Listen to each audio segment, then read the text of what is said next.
Darkcast Network. Indie pods with a dark side.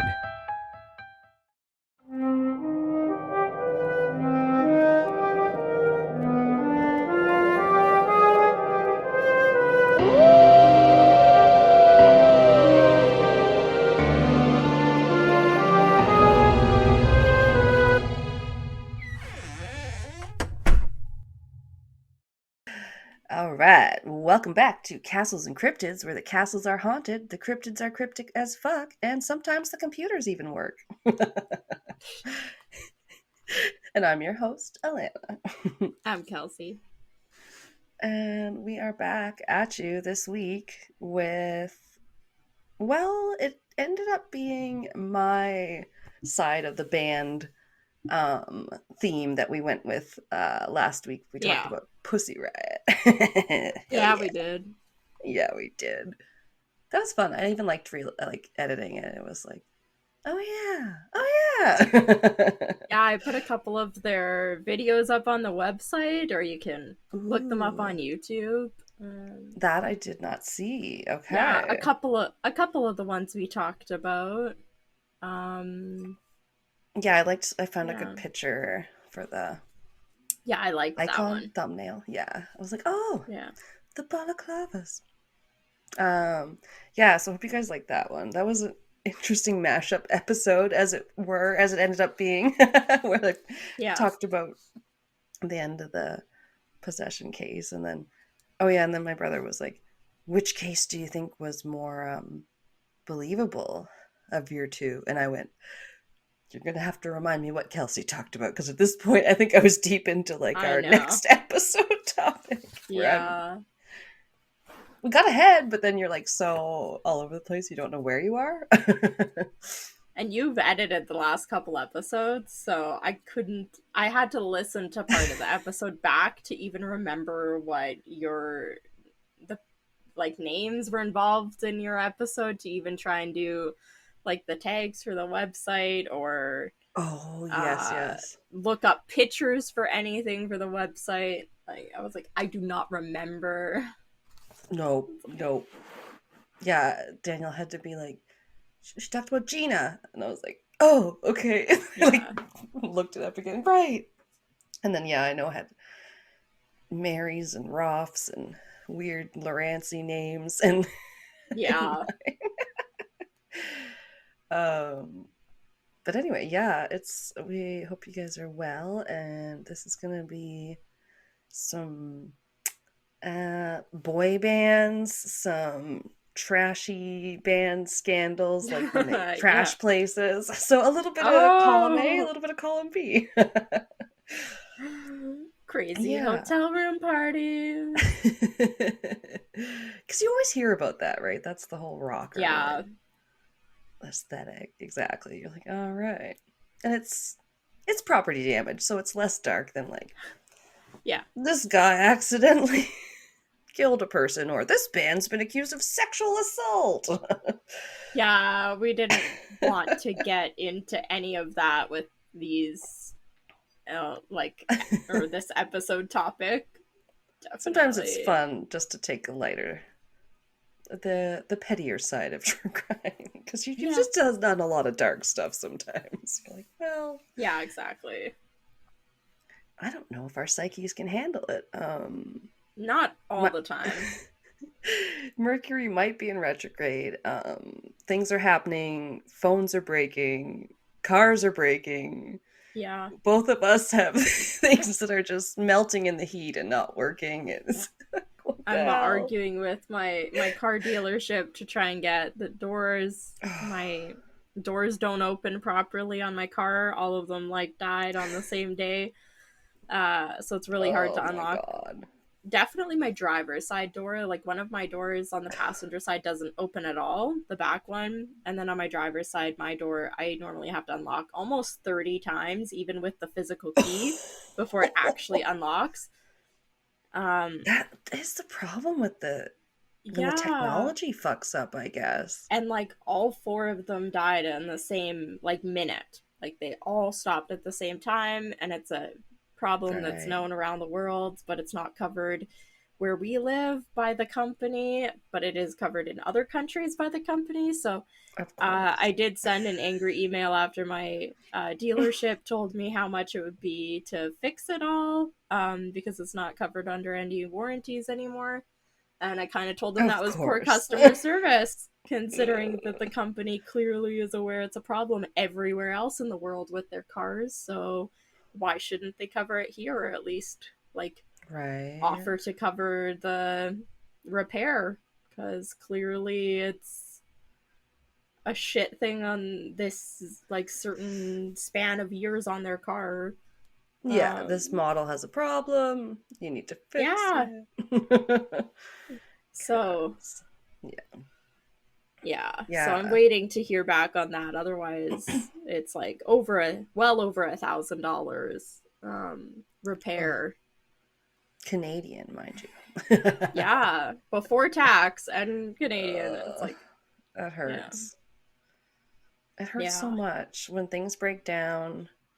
I don't know what to say to that. First, my car, my make, model, whatever, Kia, the only thing I've heard about them is some of the models tend to get stolen because like somebody put out a TikTok or something about a really easy way to like get into some of them. Hopefully not mine. I haven't had any problems in that regard. But my old car, but it wasn't the fancy, you know, I guess it had door unlocks, but it was a 2000 8, my old Ford Focus that my mom gave me.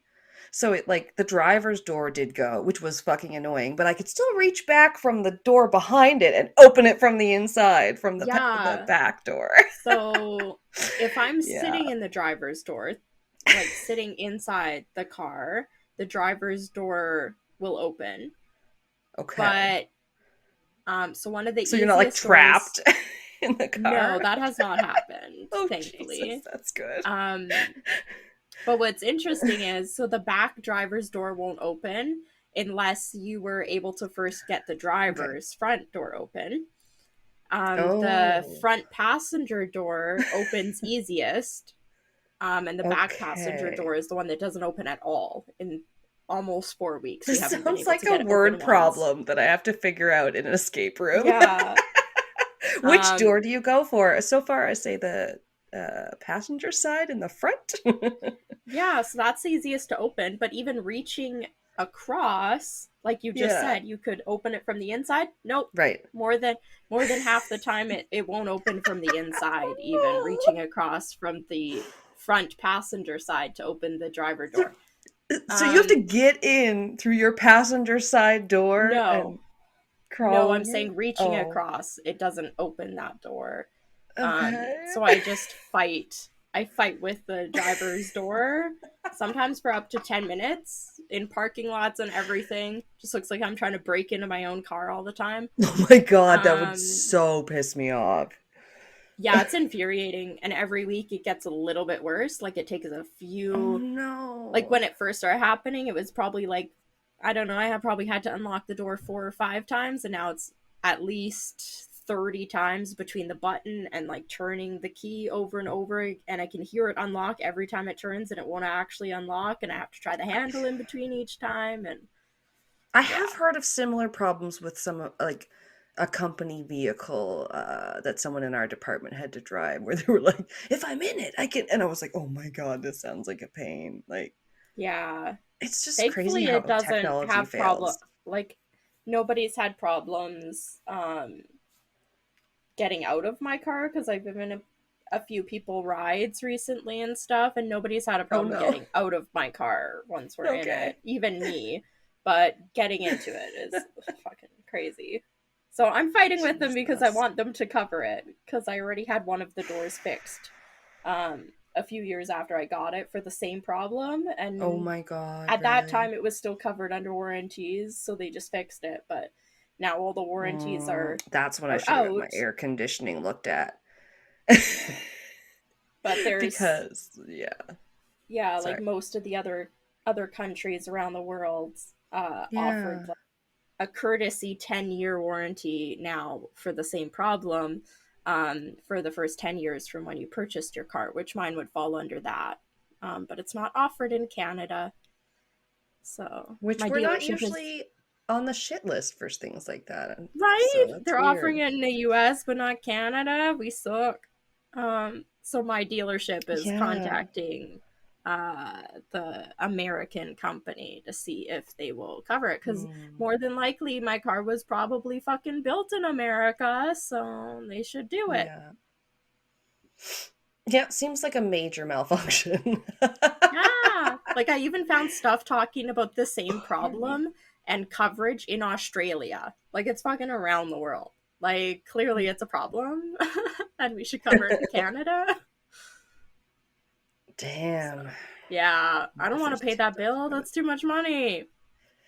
Yeah, and it's crazy. It seems like an underreaction by us when I think a little bit I listened to the You're Wrong about the Ford Pinto, and you know how that one, it got a reputation for like being an exploding sort of car in a crash, which was a bit overblown, pardon the pun. Yeah. It's because it had a gas tank near the back wheel or something, and so like turns out it underperformed in back of the vehicle collisions or something. It's like, yeah, because that's where you had to put the gas tank because it was a small car or something. I don't know. So it's like, but then because of that, I just remember like the safety measures where they were like, oh, I guess we'll have to recall them all because somebody got, you know, hurt or whatever. It's like, yeah, it's a problem. But apparently it was like, oh, I can remember they were listing other cars that didn't do as well in the safety tests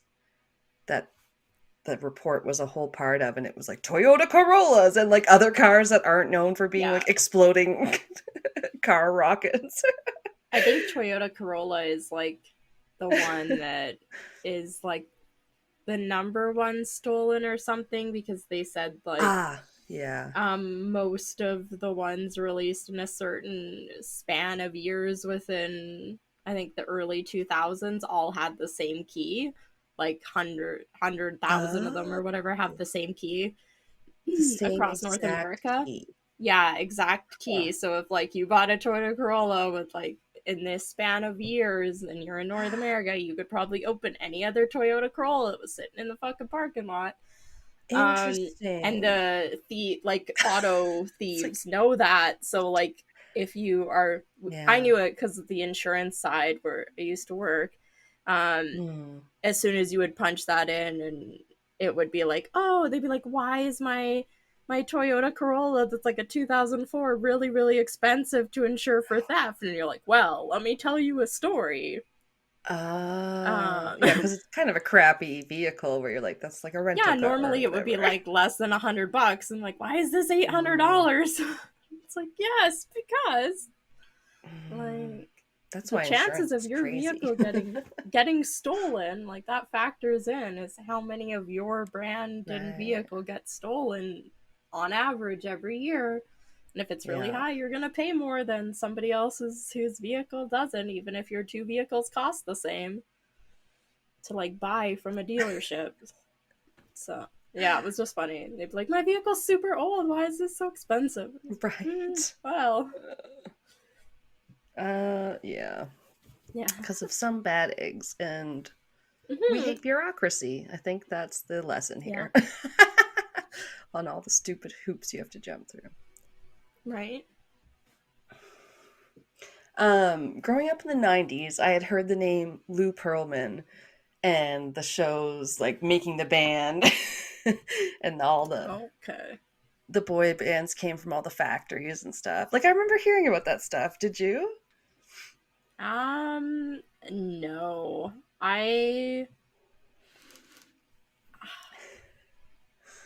But mine was mostly like the Family Channel, I think. Okay. There wasn't too many like actual boy bands I ever really listened to that would be like classified as boy bands.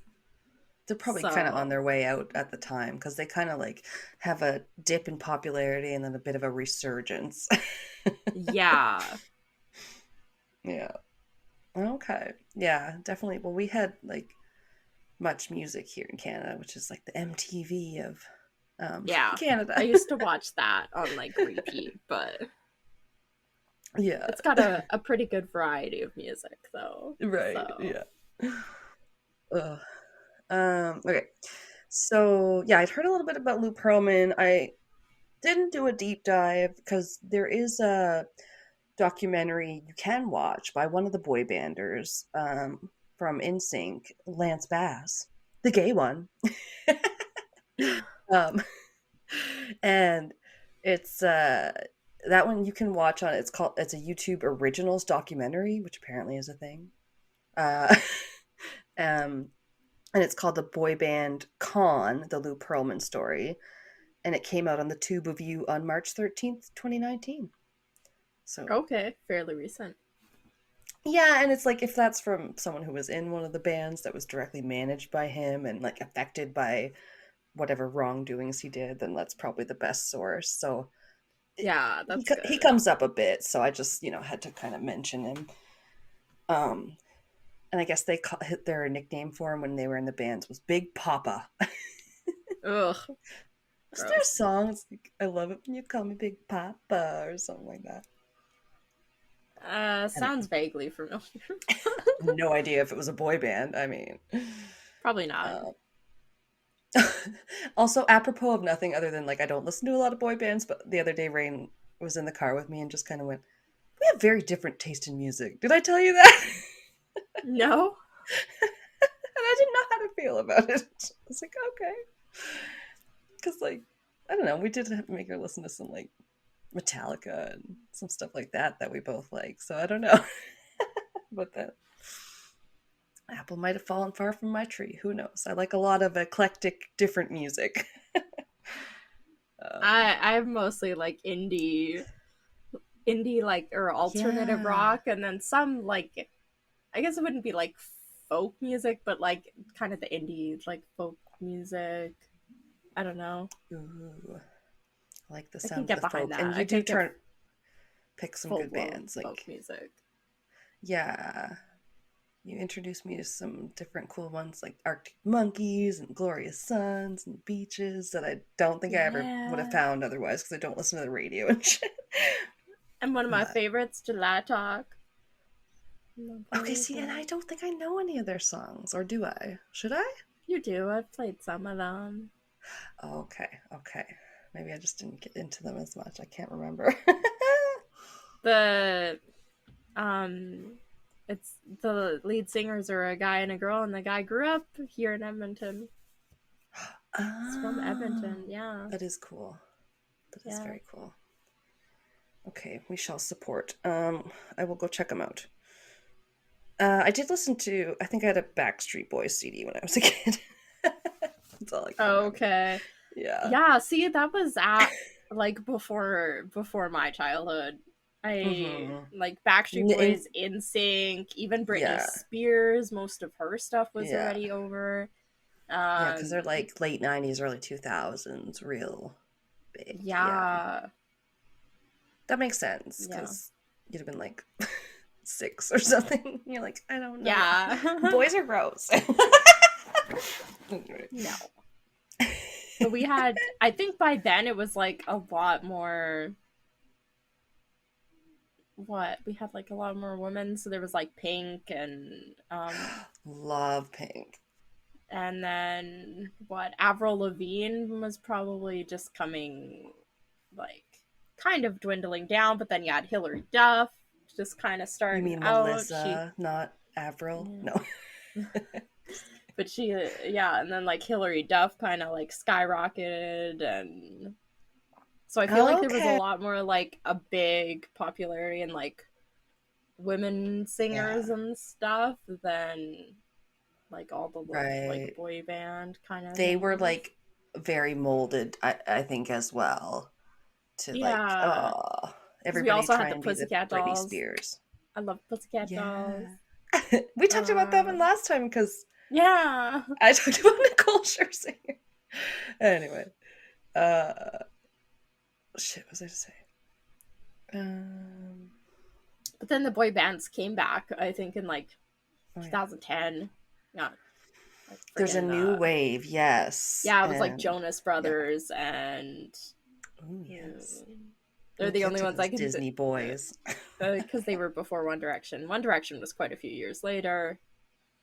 Right. So we got to start back with Perlman, the Backstreet Boys, which I would say they seem to be the first. So in Reddit speak, the too long didn't read on Perlman, or the crib notes, if you will, was he went to prison for one of the longest running Ponzi schemes in 2008.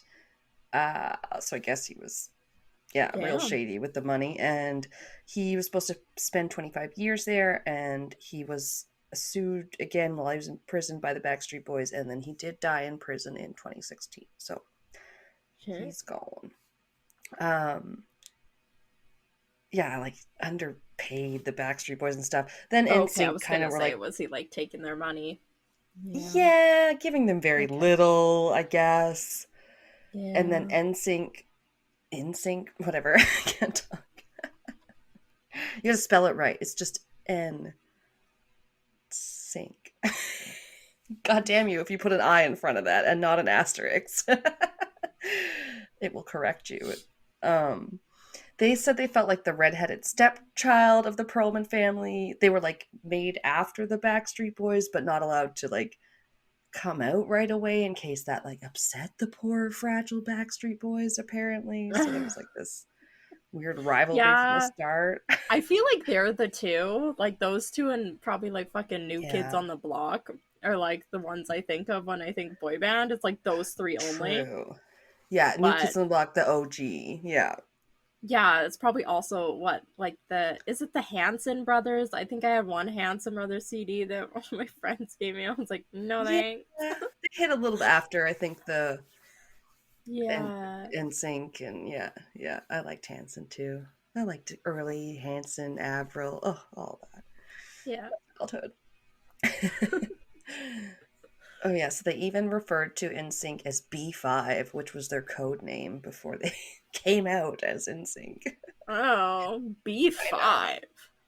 Ew, isn't that just like, it sounds like a failed band already. 5 of you? Probably. Can you name all 5? Oh, I don't think I wrote them down. Absolutely not. So. I can never remember who was in NSYNC and who was in the Backstreet Boys, so. Oh, that's a toughie. Bass, Timberlake, they're NSYNC, but then who are the other 3 lesser known? Fatone? I think there's a Joey Fatone. Oh no. I'm supposed to be telling you who was in which one, and I only really ever remember Justin Timberlake. Right. And he should be remembered for his problematic side as well as his great bops like Sexy Back or whatever. Did you see he just got arrested for DUI or whatever? Yeah, and he told them something like, you can't do this to me, I'm a celebrity or some shit. Yeah, they made fun of it hard on Live Laugh Larceny. He was like, the world tour. They're gonna cancel the tour. Fuck you, Justin, don't drink and drive. You can't hire a driver? Like, fuck you. I don't know. Apparently the bartender said he did only have one margarita. Who's to say? He's got his problems. He comes up in Britney Spears' background and Jessica Simpson. He was mean to her on the Mickey Mouse Club or something. I don't know. They just did I told you I was binging some back catalog of You're Wrong About, and during quarantine they went through the Michelle Remembers book. Remember the Satanic Panic one I talked to you about? Oh yeah. And I'm glad you guys went through it and just told me the highlights, because I don't think I could have read that myself. And then they did the Jessica Simpson memoir book or whatever. So I learned a lot. Yeah. I'm deep in the nostalgia. Yeah. Oh my. So what did I say? Oh yeah. So then for NSYNC, that Lou Pearlman bent them over and fucked them just as hard. They sold their first 10 million records, I guess, or whatever. And then he gave them each $10,000. So that's not enough. 10 million's a lot of records. That's a fraction. I don't know what the decimal point is there off the top of my head, but it's not great. No. Considering, like, I was just, there was kind of talking about how, like, before you used to have to, like, walk yourself to a store, stand in line, purchase something, take it home. You worked at HMV, have the means to play it, not just like, boop, it's on your phone, I can YouTube it, and like you had to actually own it, or you had to wait for it to play on the radio or TV and record it. Like, I know. Even now, if you can find an older track or something that, like, you know, Pat will have something on vinyl that I really like. It's like, do you think I can find that on, like, Spotify? Like, not necessarily. It might be hard. Yeah. Or sometimes they have, like, remastered versions, and you're like, no! I want the original one where I can hear somebody take a breath in between each line. I like that kind of stuff where it sounds almost acoustic, but you can tell it's not quite, like, acoustic. True. Yeah. I can think of at least one Chili Peppers track where I can hear the it's a ballad or whatever. Yeah, it's a quiet one. You're like, you can tell. Yeah. Just like I'm sure you guys can tell how close our mouths are to the mic. And I'm sorry if you have what is it called? Oh, the one with the mouth noises. Misophonia. Apparently that's real bad. I get it. If people start smacking their lips in the lunchroom, I'm like, I will kill you. You must die. Okay. Okay, more on NSYNC. Oh, they were able to find a technicality in their contract that allowed them to part ways with Perlman. Yay! He countered by suing them for the use of the NSYNC name and loses. That's kind of where they part ways, I guess. And then, from the new wave of the boy bands birthed One Direction from Simon Cowell's womb. No. Yeah, what were they? X Factor or whatever he fucking did.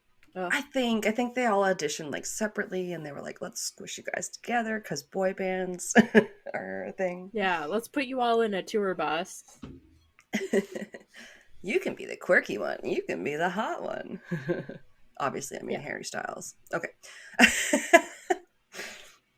They're all pretty cute, to be honest. He just gets a lot of press. I feel like I don't really know much. They have a few Harry Styles songs end up going on rotation at my work. I'll be listening to it and I was like, okay, these aren't bad, but I wouldn't actually like Google this so I could or like bring it up on YouTube so I could listen to it. Like, couldn't even name one if you had a gun to my head, I don't think. Watermelon Sugar. Really? I know that one. That's a name. Oh. I'm out of time. Alanna isn't in the know, guys. Damn. I know. I'm turning into Pat, where he only plays CDs in his cars, and I'm like, radio? When do I listen to new songs? That's not a thing that I need to hear. This old music's just fine. Anyway. Then Spotify will sneak things in on you. Well, you like this, so you might like this. Hey, this is a new song. What are you trying to do? Give me a come out of my shell. Because I know you do too. We're both over there listening to fucking Matchbox 20 and like Rob Thomas, Santana. Oh yes, that was like this came out when I was 2. Like, yes. Okay, Matchbox 20 was my second favorite band after Red Hot Chili Peppers. I love Rob Thomas, okay? And I love Matchbox 20. There's nothing problematic about that. They're not Jared Leto. And... Okay, I did like 30 Seconds to Mars. I had almost all of their songs. My god. Small tangent. They talked about him on Sinisterhood and whether or not his following saying, haha, we are a cult makes them a cult and things like that. And... No, they're insane. Like, apparently. And he's insane, and I hate him, but I did like a lot of that music. It's like, 2009, 2010. He's like, I'm in it for the art, but also you can come here for a weekend 30 Seconds to Mars fucking day camp where you guys all pay me thousands of dollars. Like, okay. Lovely. Yeah, keep sending your pubes to your co-stars or whatever. Fucking weirdo. Yeah, he's just so gross. Oh my god. Anyway, yeah, okay, I digress. So One Direction consists of Niall Horan, Harry Styles, Louis Tomlinson, and Liam Payne. And Simon Cowell, well, he can be cruel as fuck. He was no criminal or Lou Pearlman type deviant. No, I don't really think so. Yeah, I don't mind him. He can be cutting. He's British. What do you want? What do you want from me? Yeah. So none of these boy bands really got in any trouble for anything they really did. They had scandals, like Zayn Malik left the group. Oh yeah, I didn't mention him in the original lineup. That's because he left.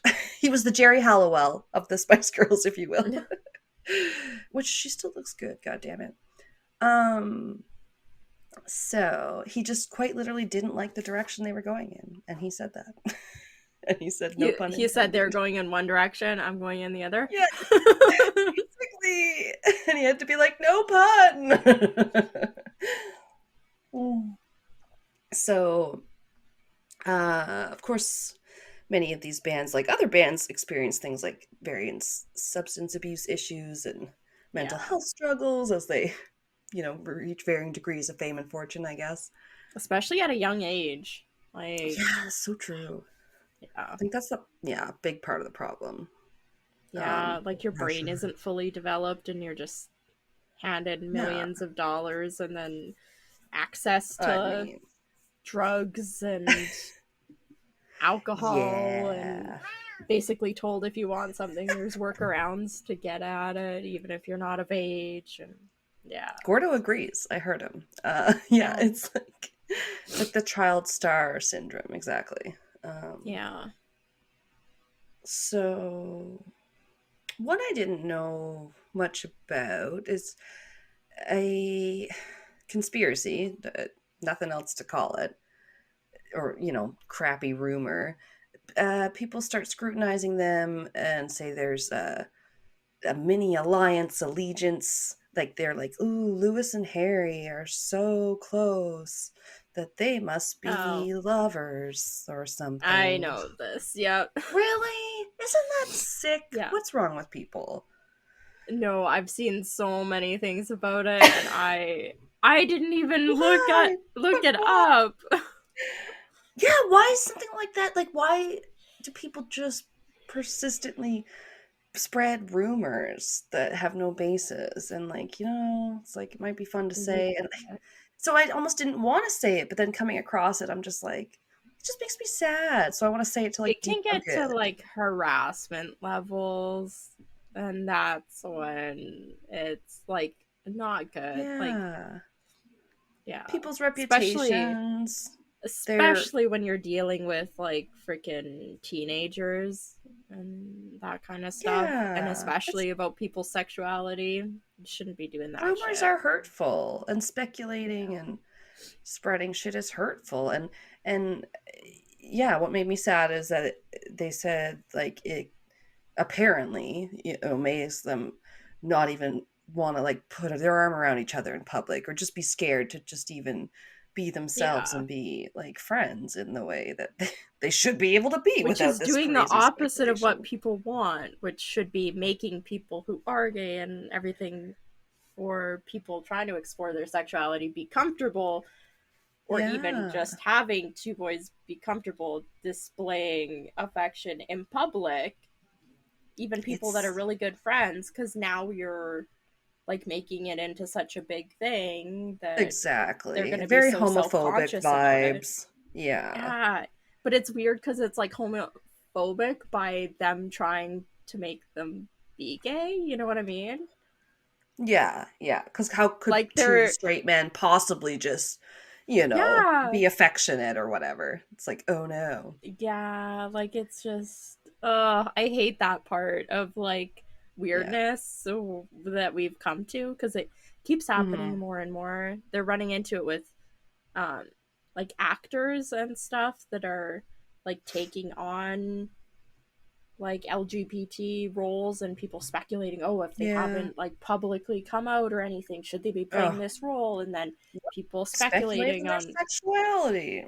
Seems like it's our place. Can't we just Can't we just celebrate that there's all these like different types of shows and characters and everything that are available that people can consume nowadays? Why do we need to like be focused on that part of it? There's like a time where like fucking a gay character would never get shown on TV without being a punchline or being that kind of stuff. Like, why do we have to make it bad?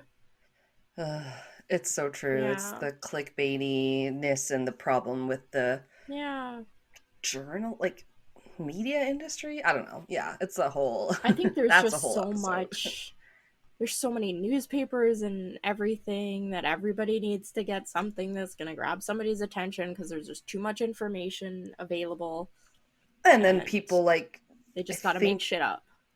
Yeah, there's the ones that make the scandal sell, and so it's like, okay, it's all about the salacious clickbait, and that's what they made that industry into because it'll sell. So who cares if they're wrong after? Like, 2 weeks later, we'll publish our apology, or we'll get the exclusive interview from their side because they want to clear up our story that we lied about them. That person's reputation is tarnished forever. Let's get the exclusive that we caused. Where they come out and reveal all, finally. Yeah. Right. Damn. There's basically nothing problematic they could find scandalous about the Jonas Brothers. They're so squeaky Disney clean. I said they came on this. What? I was gonna say I remember there being something about because Nick Jonas is diabetic. I remember there being something about Nick faking having diabetes. Oh my! To get public sympathy or like something weird like that. If anybody remembers, please let me know. It was something involving his diabetes. And that was also something I think they ended up having to publicly acknowledge, being like, we would never lie about this. It was like, what the fuck, would you have to come out and say that? It's such bullshit. Yeah, it was... Yeah. It's like when they were like, Jessica Simpson looks fatter now. And they were like, her publicist was like, you should come out and refute the rumors and be like, I looked different then, but it's just a different outfit. It's just like, no! Why should I give into that and tell people like, oh, I didn't lose a few pounds or whatever? It's like, why do I have to acknowledge that on like a monthly basis? Yeah, why is that people's focus? So yeah, I guess I didn't know much about the Jonas Brothers. I know through other people's obsession with them. I used to like some of their early songs because they played them on the Family Channel, so I do know some of their early songs. Oh yeah, I like Sucker and other ones I've heard that are bops. I don't know. But and I know Nick can act because he was in Jumanji. Yeah, he's been in a couple things. And they can get some hot women, and I know that because they have. Is it Kevin? No, Kevin's the oldest one. Who's the one that's married to the girl from Game of Thrones? Joe. He was. Joe, yeah. Yeah, he was married to Sophie Turner.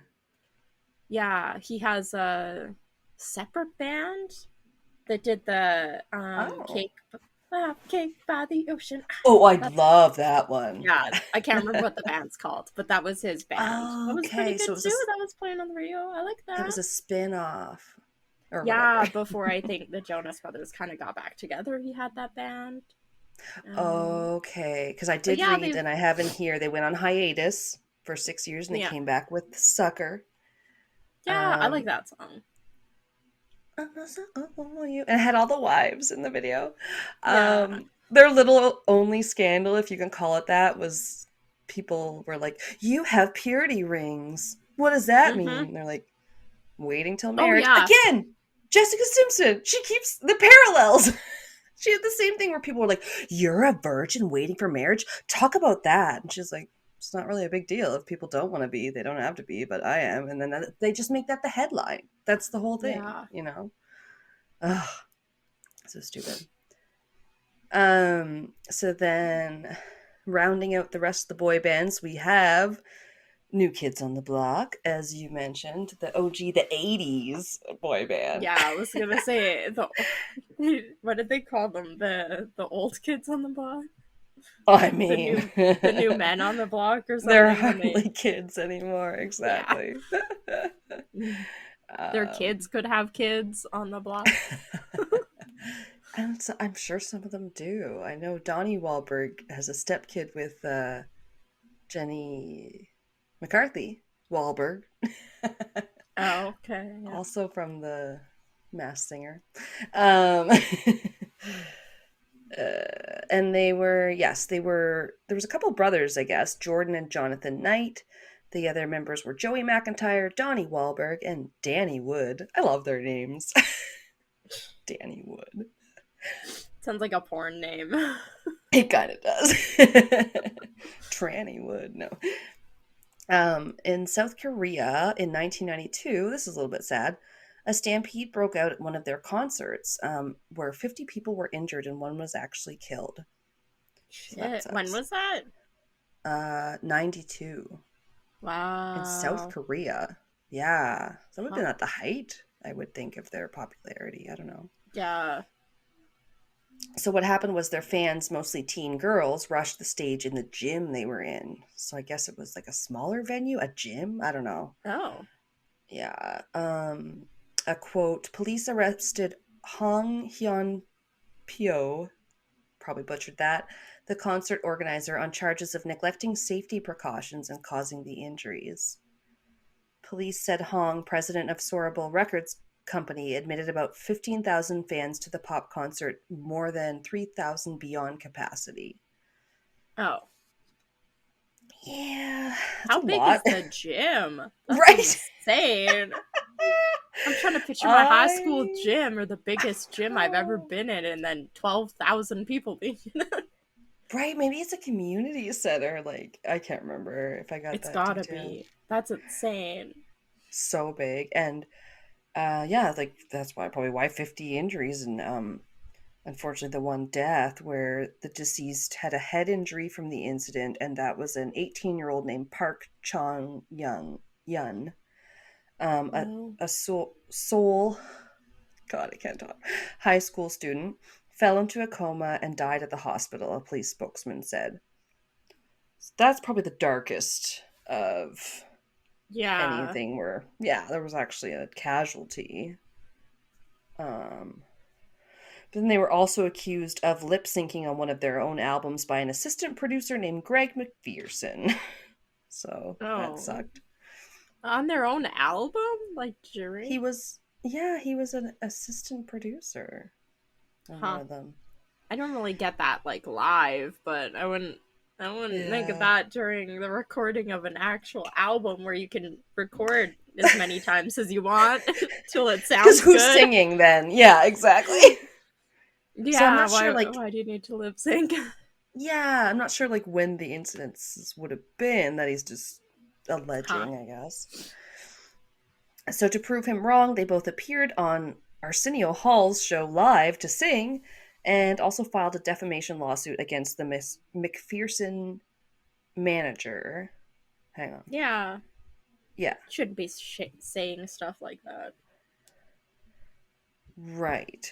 And there was I think my sentence doesn't make a lot of sense. Filed a defamation lawsuit against the McPherson manager, Marie Starr, for creative infringement and breach of contract. And then that was settled out of court, and the claims of lip syncing were retracted at that time. Damn. Jonathan left in 1994 as he was suffering major anxiety and panic attacks. And he said that similar to Lance Bass, who I read also felt this, that he felt pressure to live as a straight man while in the band because, they want the girls to be able to fantasize about you. Yeah. But he was gay, and he was then accidentally outed by his famous pop star girlfriend, Tiffany. So I guess that happened. Of course, her name was Tiffany. Sorry, any Tiffany listeners. Yeah, just Tiffany, like just share. I feel like nobody gets named Tiffany anymore. because it just gets a everybody bad rap. everybody that knows a Tiffany is like, mm-hmm. It's like, oh, yeah, like you think of it almost, maybe you think of it like a stripper name or something, like Candy. Yeah. I don't know. Yeah. There were some hot Tiffany's. I don't know what to tell you. Apparently the band reunited in 2008 and have worked or toured since then. Toured. Isn't that weird?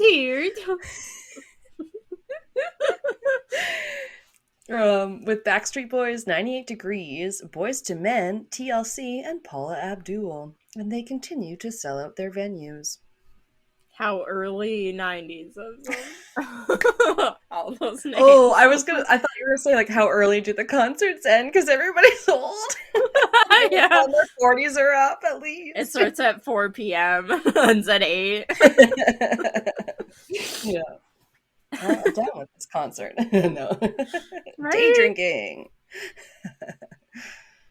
There was a band also called LFO, which I don't know if you remember. I've heard of them. LFO? Yep. They were another Perlman product. They had 3 members, Brad Fischetti, Devin Lima, and Rich Cronin. And, oh shit, what was their... The only one I remember is LMFAO. Party Rock Anthem. Party Rock is in the house tonight. I'm trying to remember what... That's totally that's different. a good There's only one. 2 of them. There's only 2 of them, and their uncle was famous. I can't remember. He was like well known, and they're like, we're just gonna make this band release a few famous songs and then disappear into the mist. I just accidentally Googled LMO songs, and it came up with Elmo songs. Tickle me, Elmo. That's a different 90s trend. Oh, they did Summer Girls. Oh, I think that's New Kids on the Block, got a bunch of tricks. Chinese food makes me sick. I think it's fly when girls walk by in the summer. Nope. All right. No. I remember that one. Before my time. Because Alanna's old. Yes, it's true. Okay. Do you need to... Are you all sniffly? Do you need to blow your nose? No, I'm good. says future Alanna, who's going to have to edit. Okay. Okay, so that's who LFO are, not Elmo, I guess. I've never heard of LFO. I think they were a one-hit wonder.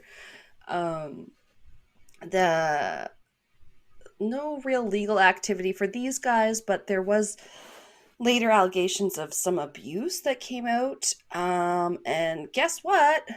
The accused was Lou Pearlman. That fucking loser. I'll have to show you a picture of him because he was just a Mr. Potato Head of a man. Oh, lovely. Yeah.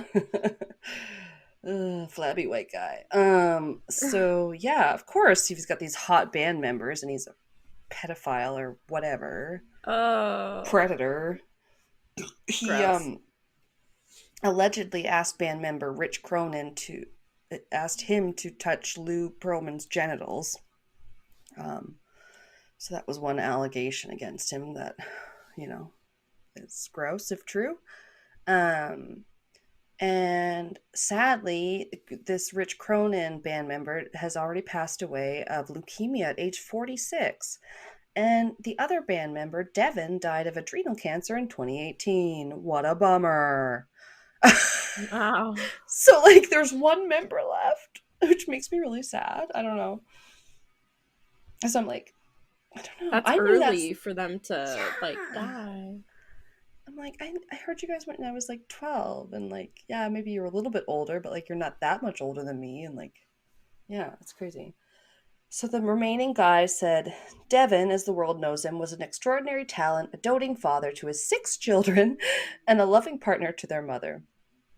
All with the same woman, or is he? Is he Nick Cannon? Nick Cave. Yeah, I almost said Nick Cave. Nick Cannon. Oh, there's a few that have some, I'm sure. Yeah, I don't know, but he said he was a beloved son and brother and a friend to so many. On behalf of the LFO family, thank you for the tremendous outpouring of love from friends, family, fans, media, and those in the music industry. So, there was also a black boy band, just one that came up on the list, called B2K. B2K. B2K, yeah. Huh. I hadn't heard of them, I don't think. Now it just makes me think of Black Eyed Kids, which is BEK. Because I'm a paranormal podcaster. Apparently they had hits such as Bump, Bump, Bump and a cameo in the movie You Got Served. I don't know if I've seen that one. A lot of words are coming out. None of them are being recognized. No. The members were Omarin, Lil Fizz, J Boog, and Raz B. I like their names. Lil Fizz is great. Right? Better than Lil Bow Wow. No offense. Yeah. Actually, offense. No. half the names we have now. I'm like, really, you guys? Just why do they put Lil in front of everything? Although Fizz is cute. And J Boog, we worked with a girl, and I'm sure she called her daughter Boog as a nickname, or I don't know why. But yeah, they had a manager named Chris Stokes. The band split in 2014, and then fans were shocked and appalled in 2007, to hear Raz B say that their former manager Chris Stokes and cousin of Raz B had molested him during their time. So again, more sexual abuse allegations. That's unfortunately common theme. Stokes, who was managing Omarion's solo career at the time, I never know how to pronounce this, vehemently denied the allegations. Omarion called him a father figure, and what's his name? Chris Stokes himself said, "All the allegations made are false. I'm not gay, and I'm married, and I have 4 kids. I've been with my wife for 16 years, and I'm not a child molester. So those are all false allegations. I'm going to sue them, and I owe that to my wife and kids, period. It's ridiculous." So that's what he said. And they announced a reunion in 2018, but unfortunately, shortly after it began in March, Raz B backed out. And as he posted on Instagram, he said, "I don't feel safe because it feels like Chris Stokes is around. I'm off the tour."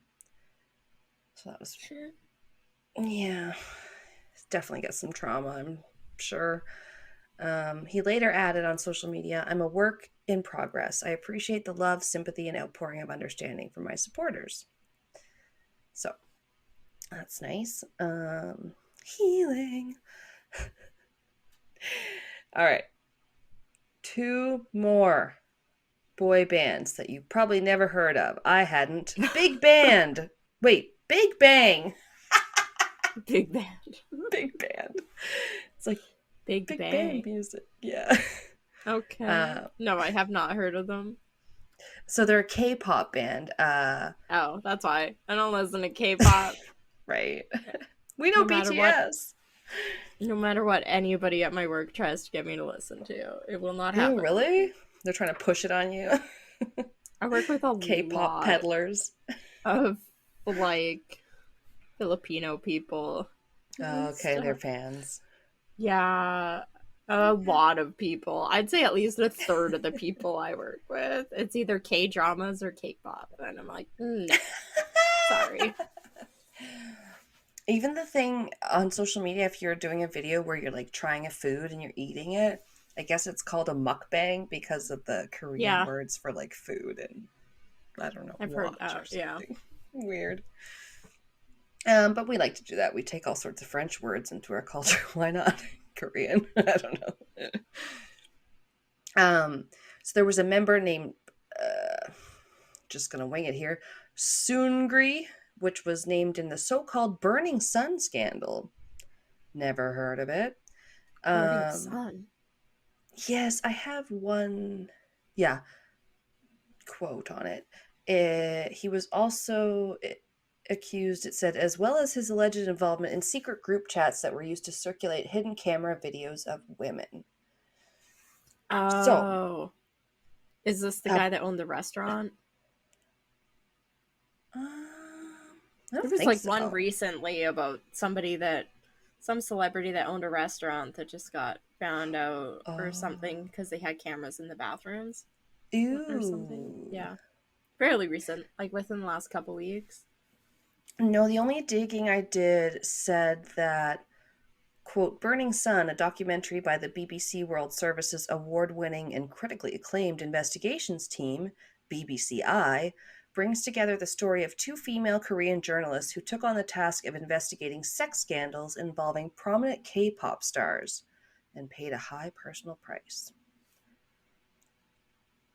I mean, it doesn't really specify, but I didn't dig deep into it to see. Yeah. Like, I don't know where the restaurant was that you were mentioning. Yeah, I can't remember. I think it's somewhere in the US, though, so probably doesn't have anything to do with that. Yeah, I mean, this could be something to look into. The BBC Eye project earlier delivered a radio series, Intrigue, Burning Sun, speaking to key players who fought to expose these crimes and documenting the explosive fallout. Now TV documentary Burning Sun, exposing the secret K-pop chat groups, presents gripping first-person narratives from Seoul-based reporters Park Hyo-sil and Kang Kyung-yoon, whose journalism revealed at a huge personal cost horrific sex abuse committed by seemingly wholesome heartthrobs of the K-pop world. I don't know. That's why you can't be a fan of anybody. Everybody sucks. Your good place score will go down because everything sucks everywhere. Yeah, right? Oh my god. Nothing is ethically sourced. Nothing is... Yeah. Even if you're that weird Doug guy from like Calgary where they're like, he has the best good place score. He like waters his own plants with his urine or whatever the hell, compost. Yeah. Like, it was... Yeah, that was funny. All right. Finally, the trashier side. So I think Pat told me about this one. It's that Glenn Danzig and the Misfits were arrested for grave robbing. And the Misfits, okay, I've heard of them. They're the ones with that skull hooded logo shirt thing, right? Yes. Yeah. And then Glenn Danzig split off and just became Danzig, and he has a bunch of cool songs too, and he uses a similar Scully logo. Oh. Okay. Yes, and he's hot. But then there's also those memes that compare him to Susan Sarandon, if I'm getting it right. Really? I think so, but I sometimes get Susan Sarandon and the other one mixed up. The one from Sigourney Weaver. Maybe it's Sigourney Weaver. I'll send it to you. I will. I'll find it. I'll find the memes. It's a thing. Okay. So, yeah. In September of 1982, the Misfits were touring America and had just finished up a gig in New Orleans at a venue called Tipitina's. They were ready to hit the town, and a friend suggested they hit up a haunted cemetery nearby. So they did, and they made such a strumish that the cops were called to see what all the ruckus was about. Apparently, they were searching for a particular grave of one Marie Laveau, a 19th century voodoo practitioner, allegedly. She was believed to be buried in the Glapion family crypt, which I thought was a funny family name, but since I wrote these notes, I heard someone on a podcast say she married a Glapion or something, so I was like, it makes sense! But they were looking for plot 347 in St. Louis Cemetery No. 1, which is all very confusing because this is still in New Orleans, I must say. But amidst the accusation, they were going to exhume the grave. It became apparent that they were nowhere near it, in fact. They were in St. Louis Cemetery No. 2. Oops! Because they're drunk. Yeah. They're just having some fun. A report from the Times-Picayune, the New Orleans Advocate, said 4 members of a punk rock group and 14 of their fans, who claimed to be looking for the tomb of a voodoo queen, Marie Laveau, were arrested early Monday morning at a downtown cemetery, police said. Sources also said that another band from Ohio that was there, they were called Necros. They apparently convinced the cops that they were uninvolved and not with the main group. Like, we're just here for the breeze. I don't know. We're just a separate group standing over here. I don't know those guys. Yeah. The Misfit band members Glenn Danzig, Jerry Only, Doyle, and Robo, or maybe Robbo? I don't know. All were arrested and due to appear in court, but they skipped out on that and just went on to Florida to continue their next leg of the tour. Or I'm sure they did nothing stupid ever. Not in Florida. Yeah. Nothing stupid or bad ever happens in Florida. Yeah. It's the most peaceful place to live. And I don't even think they did any damage to the cemetery itself. It didn't say that they, did anything. So they literally, it was just they were, being loud, maybe? Maybe. Drunk and disorderly. I don't know. If that's the case, I've fucking hung out in a cemetery before. I'm sorry. There's just not a lot of places to hang out in some small towns. Yeah. And finally, the room trashers. Who is the worst of the worst? I wanted the list. The listicle. Yeah. Names come up. Keith Moon of The Who, the Motley Crue Boys, Aerosmith's Toxic Twins, Steven Tyler and Joe Perry, and John Bonham of Led Zeppelin. Or Zeppelin? Nope. Famous examples of what living the party lifestyle entailed, but 2 names stand out over all the others when it comes to being a wild man. The Prince of Darkness, Ozzy Osbourne, and the Clown Prince of Rock and Roll, Joe Walsh. And as they said, the undisputed American king of room trash. Room trash. I gotta burp. Oh. After befriending the likes of Keith Moon and John Belushi, Walsh made his life goal to not only make influential music, but also to set records for destruction. Well, sorry. Hotels all around the country began banning Joe Walsh and consequently his innocent bandmates from ever stepping foot on their property again after Joe did his thing. Hi, Gordo. Endless drugs and partying were only the tip of the iceberg. Joe had an affinity for absolutely demolishing his hotel rooms like no one else in history. Throwing TVs over balconies, cutting down walls with a chainsaw, tearing wallpaper, and lighting things on fire were all part of Walsh's redecorating methods. Yeah, dude. That's not okay. They said he eventually had to leave $10,000 deposits to get a room, which is insane. His poor bandmates. They didn't do anything. Yeah, I would put it significantly higher, and then I'd make it I'd make it non-refundable. And your room is gonna cost you $20,000, and you can stay here, but you are not getting this money back. He did almost $30,000 worth of damage to one room. So $10,000 is not enough. He doesn't care. Then he and Jim Belushi trashed a Benihana, and they wanted to be the cooks. Anyway. Damn. Celebrities suck. Yeah. Oh, I love it. It's so fun. Ozzy was said to have caused over $44,000 worth of room damage in a hotel partying with guitarist Zakk Wylde. He also sent television sets flying off balconies and even nearly killed a man down below once. Oops. Shit. Oh my god. His first wife was giving birth to his firstborn child. He drove her to the hospital drunk without having a driver's license. Oh, Ozzy. He's just so lovable, though. I don't know why. Because he's all befuddled and old now, his speech. It's terrible, but... Oh, no. Trigger warning, animal abuse. He murdered all 17 of his cats while under the influence. How? Did you say how? No, I said wow. Like, how the fuck does that happen? I can't confirm or deny that, but if that's true, that fucking sucks. I mean, we know that he probably bit the head off a bat, but he did weird things on stage. I didn't know he was that crazy all the time. I know that Sharon had to be like, put her foot down. Sorry. Snapping. He also was arrested for urinating on a public memorial and famously drank his own and Nikki Sixx's urine at a public pool. Oh dear.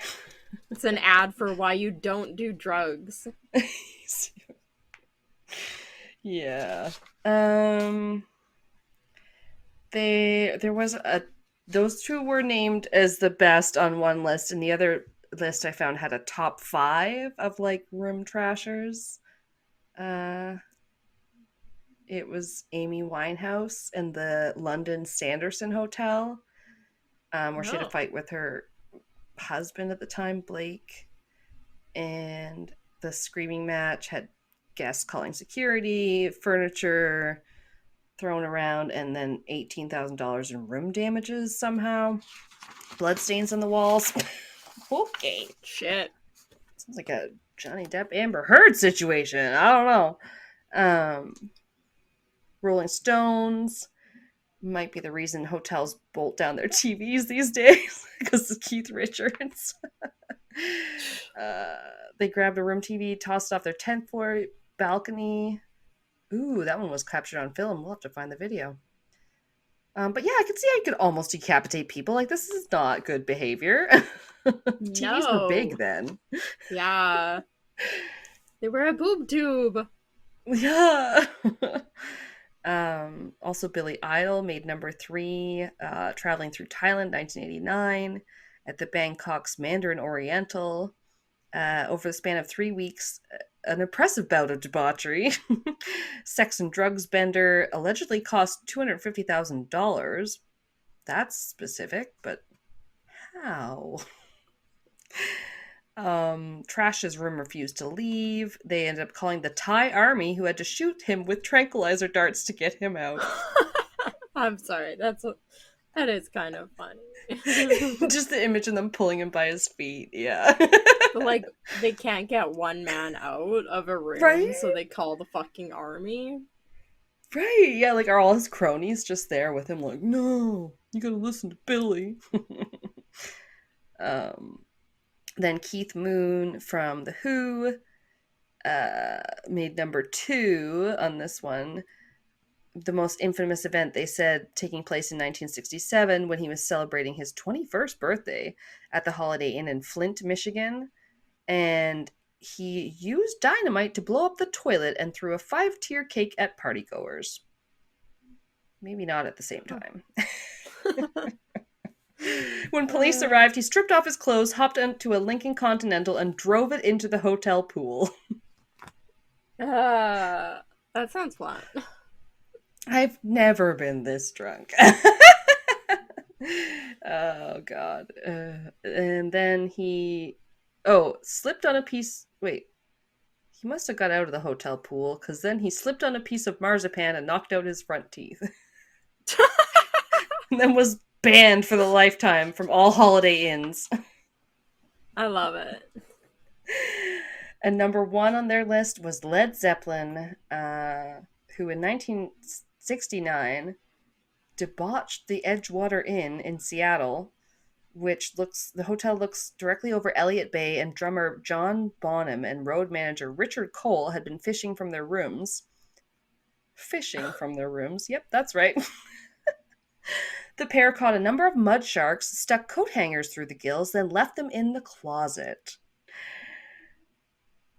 Oh, God, there's groupies on groupies. Accounts of the party vary, but it seems that these sharks were then used to perform sex acts on various groupies. What the fuck? The sharks were later discovered all over the room, and all sorts of furniture and accessories were tossed out the windows into the bay. But not the Sharks. Much like The Who, Led Zeppelin were likewise banned from the Edgewater Inn, though since that time Robert Plant has been welcomed back. Damn. Wow. Brave of them.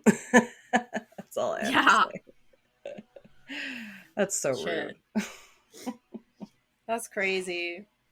I've had to clean hotel rooms and it's not fun. Like, I can imagine people be nasty. They're like, I don't have to see who's cleaning the room. These people will never see me again. Right. I don't want to have to clean 30 tubs in a day because you know what? I'm not going to do a great job on all 30 probably. It's too hard. It's very hard work. Yeah. Shit. Oh my god. And I'm not cleaning up your stupid mud sharks. Oh. That's gross. Oh, this was really fun. I've had a really shitty week and this has put me in a much better mood. Yeah, same. Yeah. Even though technology failed us at first, we finally got it going. And yeah. Turns out I can really talk for a whole episode on my own, one segment. I could filibuster. I could go 2 hours. No. Just kidding. She's like, please, no. No, we'll let you guys go. And we know next we're working on, I think, the Patreon. If that's right. That's the next one we picked anyway. Yes. Yeah, that'll be the next one to get released. Right, and then we have some like African folklore coming up on the main feed. Yeah, in August. We know what we're doing. We just decided it right before we started talking to you. No, we didn't. Not that one. Not that one. That's true. We've been working on that one. Yeah, life just gets in the way. So yeah, sometimes episodes get pushed and part 2s happen, and we appreciate your patience because those aren't always, the funnest when people are like, no, give me more. But I don't know. We didn't leave it on a super cliffhanger or any of those. I just couldn't stop talking about my possession case. What's new? All right.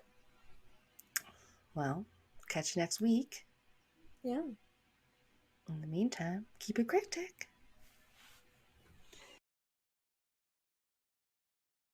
Thank you for listening to Castles and Cryptids. We love all our listeners and appreciate every subscriber, every new review, every listen, rate, and download. Our music is by Kobe Off Air, and our cover art is by Antonio Garcia. We are also a proud member of Darkcast Network, where you can find the best and spookiest of all indie podcasts. Follow us on social media, where we are at Castles and Cryptids on mostly all of the things, now including TikTok. Check out our bonus content on Patreon, Cryptid Clashes, video minisodes of your hosts making asses of themselves, Ask Me Anything, quizzes, other special episodes, and more. Starting at just $2 a month, you can get 1 to 2 extra episodes, depending on your level. We produce, edit, and research everything ourselves, and any support you can lend helps us to keep it cryptic.